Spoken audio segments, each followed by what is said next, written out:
എൻ്റെ പെണ്ണ് കാണാനല്ല ഞാൻ എൻ്റെ ചെറുക്കിന് കൊടുക്കാൻ വേണ്ടിയിട്ട് ഒരു ഫ്ലവർ ഗിഫ്റ്റ് ബാസ്ക്കറ്റ് ഉണ്ടാക്കിയിട്ടുണ്ടായിരുന്നു. അതെങ്ങനെ ഉണ്ടാക്കിയെന്നുള്ളത് നിങ്ങൾക്കും കൂടി കാണിച്ചു തരാം കേട്ടോ. ഒരു റൗണ്ട് സ്ട്രക്ചർ ഉണ്ടാക്കാൻ വേണ്ടിയിട്ട് ഞാൻ ആദ്യം തന്നെ ഫോം ഷീറ്റാണ് എടുക്കുന്നത്. അപ്പോൾ നിങ്ങളുടെ കയ്യിൽ ഫോം ഷീറ്റ് ഇല്ലാന്നുണ്ടെങ്കിൽ കട്ടിയുള്ള ഒരു കാർഡ്ബോർഡ് ആണെങ്കിലും വളയ്ക്കാൻ പറ്റുന്ന എന്തെങ്കിലും ഒരു മെറ്റീരിയൽ എടുത്താൽ മതി. ഇതിന് ഒരു ബൊക്കെ ഷീറ്റ് വെച്ചിട്ടാണ് ഞാൻ കവർ ചെയ്തെടുക്കുന്നത്. ഇനി തെർമോക്കോൾ റൗണ്ട് ഷേപ്പിൽ കട്ട് ചെയ്തിട്ട് ഇതിൻ്റെ ഉൾവശം നമുക്ക് ഫില്ല് ചെയ്യാം. ഇത് ശരിക്കും ഞാൻ ചുമ്മാ ട്രയൽ അടിക്കാൻ വേണ്ടി ചെയ്ത് നോക്കിയതാണ് കേട്ടോ. പക്ഷെ ചെയ്ത് വന്നപ്പോൾ എല്ലാം പ്രോപ്പറായിട്ട് വരാൻ തുടങ്ങി. അങ്ങനെ റൗണ്ട് ഷേപ്പിൽ കിട്ടിയ തെർമോക്കോൾ അതിൻ്റെ അകത്തോട്ട് ഫില്ല് ചെയ്ത് കൊടുത്തിട്ടുണ്ട്. എൻ്റെ ട്രൈപോഡ് ഒടിഞ്ഞിട്ട് 2 മാസമായി. അതുകൊണ്ടാണ് ഞാൻ ഇങ്ങനെ ഒറ്റ കൈ വെച്ച് വീഡിയോ എടുക്കേണ്ടി വരുന്നത്. നിങ്ങൾക്ക് മനസ്സിലാവുന്നുണ്ട് എന്ന് എനിക്ക് തോന്നുന്നു. ഇനി ബാക്കി ഭാഗവും കൂടി നമ്മൾ തെർമോക്കോൾ വെച്ചിട്ട് ഫില്ല് ചെയ്യണം. ഞാൻ അവന് വേണ്ടി ഒരു വാച്ചും പെർഫ്യൂമും ഉണ്ടോ വാങ്ങിച്ചേക്കുന്നത്. അപ്പോൾ ഞാനത് ജസ്റ്റ് ഇതിൽ വെച്ചൊക്കെ നോക്കുന്നുണ്ട്. നിങ്ങൾ എന്താണോ വാങ്ങിക്കുന്നത് അതിനനുസരിച്ച് അത് ഇതിൽ സ്യൂട്ട് ആവുന്നുണ്ടോ എന്നുള്ളത് ജസ്റ്റ് ഒന്ന് ചെക്ക് ചെയ്യുക. അതിൻ്റെ ഇടയിൽ ആ കളർ തീം ഒന്ന് ഞാൻ ചേഞ്ച് ചെയ്തിട്ടുണ്ട്. പർപ്പിളും ബ്ലാക്കും ആണ് ഇനി പ്ലാൻ ചെയ്യണത്.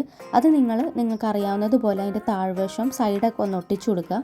ഇനി നമുക്ക് ഫ്ലവർ അറ്റാച്ച് ചെയ്ത് കൊടുക്കാം. ഇതിപ്പോൾ ആർട്ടിഫിഷ്യൽ ഫ്ലവർ ഇല്ലെങ്കിൽ ഫ്രഷ് ഫ്ലവർ ആണെങ്കിൽ നിങ്ങൾക്ക് ഇതിൽ വെക്കാം. ഇനി വാച്ച് അതിൻ്റെ ബോക്സ് ഞാൻ വെക്കാതെ അതിൻ്റെ കളർ തീമുമായിട്ടൊന്ന് മാച്ച് ചെയ്ത് പോകാനായിട്ടാണ് ഇങ്ങനെ വെച്ചത്. ഇനി താഴെ അതിൻ്റെ ചുറ്റിനും റിബൺ ഒട്ടിച്ചു കൊടുക്കുന്നുണ്ട്. ഇനി കുറച്ച് ഡയറി മിൽക്സ് അതിൽ അറ്റാച്ച് ചെയ്ത് കൊടുക്കാം. സ്റ്റിക്ക് നമ്മൾ ഓൾറെഡി കുത്തി അറേഞ്ച് ചെയ്ത് വെച്ചിട്ട് അതിലാണ് ഡയറി മിൽക്ക് ഒട്ടിച്ചു കൊടുക്കുന്നത്. ഇനി ഇതിൽ ഒരു കുഞ്ഞു പോളറോയിഡ് ഫോട്ടോ കൂടി വെക്കണം എന്നാണ് വിചാരിച്ചത്. പക്ഷെ അത് പ്രിന്റ് ചെയ്തെടുക്കാനുള്ള സമയം എനിക്ക് കിട്ടിയില്ല. ഇനി എന്തോ ഒരു മിസ്സിംഗ് തോന്നിയിട്ട് അതിൻ്റെ മേളിലും കൂടി റിബൺ ഒട്ടിക്കാമെന്ന് ഞാൻ വിചാരിച്ചു. ഇനി ഒരു ബോയും കൂടി അറ്റാച്ച് ചെയ്തിട്ട് ഈ ഫുൾ ലുക്ക് ഞാൻ കംപ്ലീറ്റ് ചെയ്തു. അപ്പം നിങ്ങൾക്കും ഇതുപോലെ കയ്യിലുള്ള മെറ്റീരിയൽസ് വെച്ചിട്ട് എളുപ്പത്തിന് ഇത് ഉണ്ടാക്കിയെടുക്കാവുന്നതേ ഉള്ളൂ. എന്തെങ്കിലും ഡൗട്ട് ഉണ്ടെങ്കിൽ ഈ വീഡിയോയുടെ കമന്റ് ബോക്സിൽ ഞാൻ റിപ്ലൈ തരാം. അപ്പോൾ ശരിയെങ്കിൽ